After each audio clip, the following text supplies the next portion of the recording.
What are you at, ladies and gentlemen? My name is Lycos, and in this video I'm going to be talking about the best passive unit farm that I currently use. Once you get it set up, you're going to be making millions of units without doing anything at all.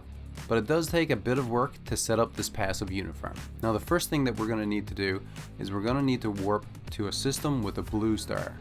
Now once we warp to one of these systems, we're going to be scanning planets to find activated indium. Now you can do this farm with other resources as well, such as cobalt, and you can make millions of units doing that as well, but you're going to make more with activated indium. So once you found one of these planets with activated indium, we're going to be going down to the planet's surface and setting up a farm. First thing we need to do is use our scanner to find the place where we can mine the activated indium. Now we're going to be looking for an activated indium hotspot, and this is going to be a mineral hotspot. In order to do this, we got to make sure that we have the survey device installed onto our multi-tool, and you get the survey device on the anomaly. So once you have it installed, we'll be able to look for our activated indium hotspot. Now in order to do this, you've got to make sure that you're using the right mode on your scanner, so just make sure that you're looking for a mineral hotspot. Now I recommend that you try to find a high class hotspot. So as you can see here, the location that I have is an S class, and of course the better the location, the more resources you're going to get. Once we find a good location, we're going to need to put down as many mineral extractors and storage depots that we have the resources to build.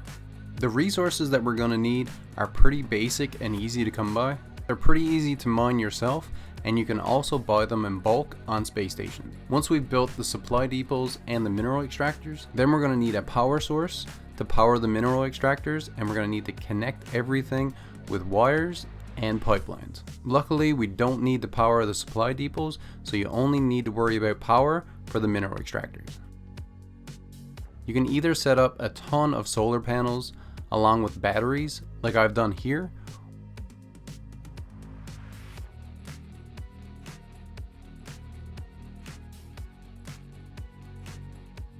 or you can find an electromagnetic hotspot, and then you can put down electromagnetic generators in order to get power that way.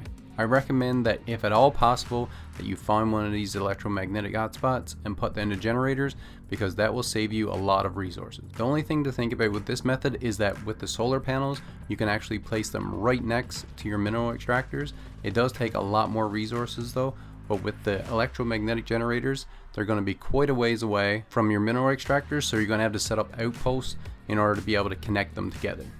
But once you've got that set up, you're just going to need to connect everything with power lines and connect everything together with the pipelines.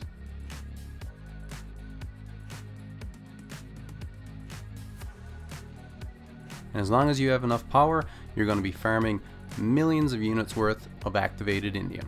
I really like this method as a passive unit farm. There are better ways out there to make units quicker, and if you guys want to check some of those out, I have a video on the screen right now. I hope you guys got some useful information out of this video. Hit the like button if that's what you're into.